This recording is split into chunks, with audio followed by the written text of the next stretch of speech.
When you're Twitch or YouTube famous, weird shit is bound to happen.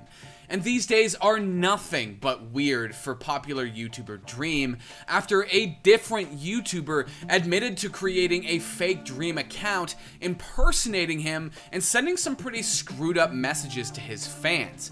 Now, the apology marks the end of a month-long feud with that same YouTuber initially denying everything.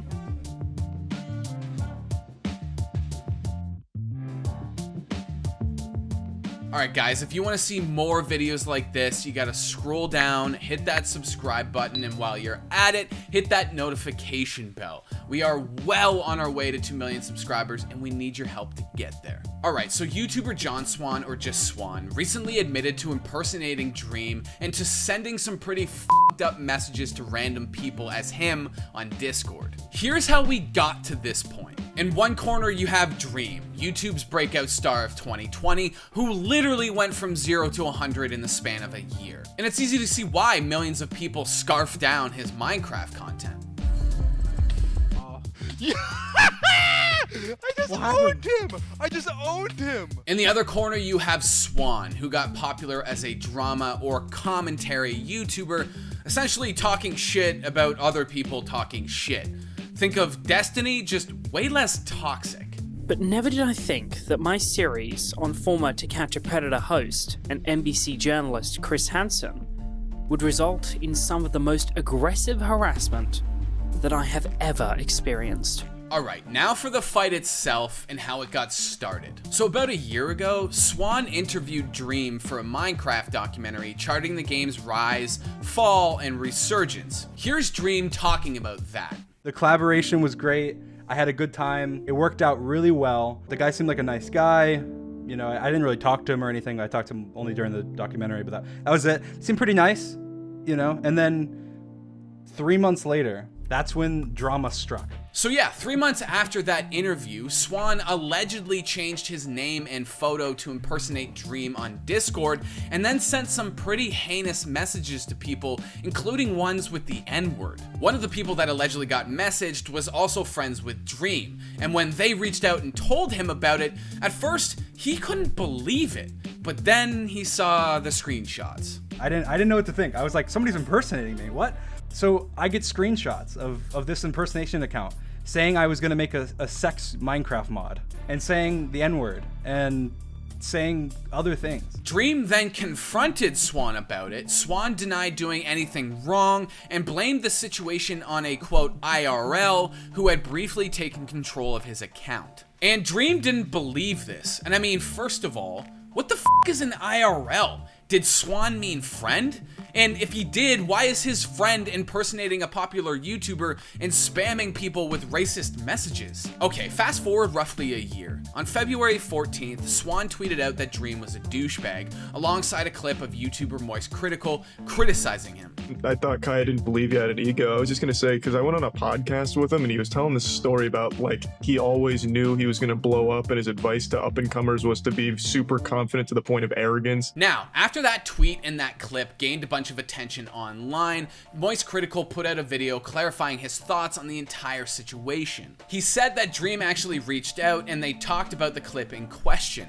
He says that they managed to clear the air and chalk it up to one giant miscommunication. From there, Moist discussed what he feels can be like a warped and obsessive relationship that fans often have with their favorite creators. When you cross that line into unhealthy obsession where your entire day and entire online identity is based around defending and fighting for someone else's content, who is a total stranger, mind you, no matter how big of a fan you are of Dream, Tommy, or any of the big Minecrafters, they don't know you, and you don't know them. You just like their content, and your entire happiness is placed in their hands for you, where you're living vicariously through their content. You have a problem. Now from there, a legion of Dream fans went after Swan online, which, to be honest, isn't that surprising. But apparently it was surprising to him because he tweeted this out. Well, thank you to all the stans that have interacted with my tweets today. This has reinforced everything I thought about stans and stan culture. Dream video coming out on Cordwit's channel soon. That tweet ended up as a Reddit post, and while Dream did comment on it,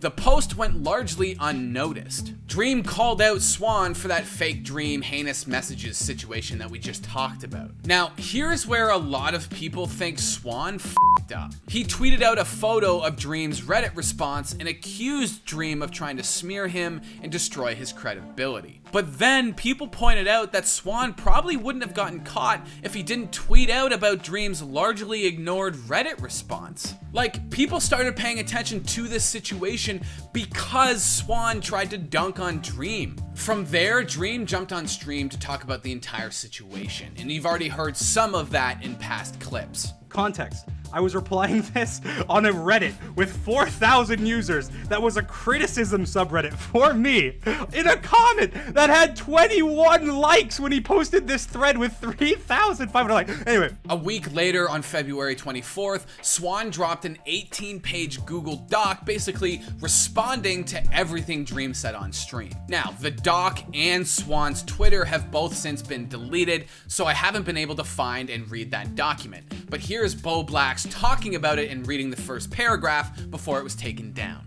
For those of you who are reading, you are probably already aware of my recent drama with Dream. This situation has blown up far more than I ever thought, and I plan for this to be the final thing I say on it. I take these allegations seriously, but to address everything completely, I need to go into great detail, hence the length of this document. However, this isn't a document to trash on Dream or expose him. Without proper context, I can understand why he believed what he did, and I don't blame him for anything. This is simply to give my side of the story. But then on February 27th, Nicholas DeOrio and Augie, who were both friendly with Swan, tweeted out that they had been shown proof that Swan lied to them about this entire situation. Shortly after that, and the jig was up, Swan admitted to everything, impersonating Dream and sending those racist messages. And unsurprisingly, people flipped out. Here's the first couple of paragraphs from his apology that he posted to Twitter. Quote, "Hello everyone. As a commentator, my credibility is important to me. Unfortunately, I have let you all down. There is no excuse for what I did, and I take full responsibility. I wish I could have made a video, but I'm currently traveling and not in the position to do so. I was messing around on Discord about a year back with a friend of mine. I had 6K subs and I thought nothing of it. This somehow got back to Dream and I didn't expect it to. I panicked, I told a lie, and I thought it would never get brought up again. I was wrong." End quote. Now, in the aftermath, people were quick to point out that if he did do everything he was accused of, Swan's entire Google Doc response was a lie. And of course, Dream chimed in with a long-ass thread. He said that he reached out to Swan privately after he was given new evidence that Swan was lying.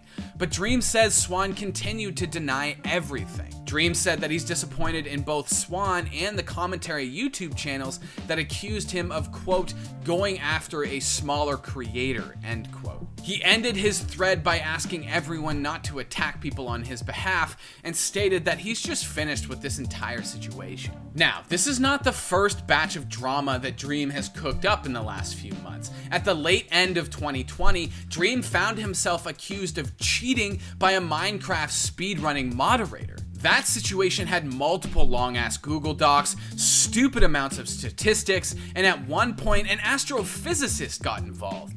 It was a nightmare, and of course, we covered it at the time. He was also accused of cheating by multiple people, he got doxxed after doing a weird neck reveal, and he hired a Harvard-trained astrophysicist to write his defense paper against those cheating allegations, and apparently, it's full of holes. So who knows? For now, things seem to have quieted down. But as Dream has shown us, the extremely online life of a famous YouTuber is bound to drop more drama in our lap at some point soon. Oh, it was me fucking talking about chips. Dill pickle chips are the best. And yesterday I fucked up a bag of those mini crisps. Yeah, the fucking dill pickle, the salt and vinegar, the whole line of those things are wonderful. Hey, Devin, one thing I did want to ask you. I've been talking to some people in the comments, and some people have been enjoying my sensor sounds in the end boards. Yes. Do you have any idea where that stuff is from? I have no idea what the fuck the sensor noises are. I'm just like, ah, ooh. Okay, like whatever Colton's going with is fine with me, you know?